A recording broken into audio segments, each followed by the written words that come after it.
இதுல 4 பென்சில்களை நீங்க மூவ் பண்ணிக்கலாம். பண்ணி 3 சதுரங்களை உருவாக்கணும். அதாவது ஒரே அளவுள்ள சதுரங்களா 3 சதுரங்களை உருவாக்கணும். யார் ட்ரை பண்றீங்க? கவினையா பண்றீங்களா? பண்ணுங்க.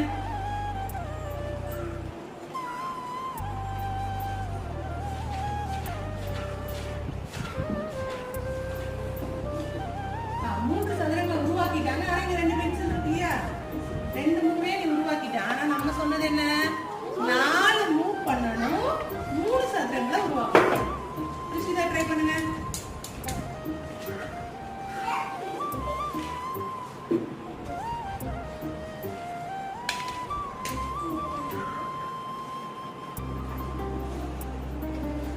மூவ் பண்ணியாச்சு.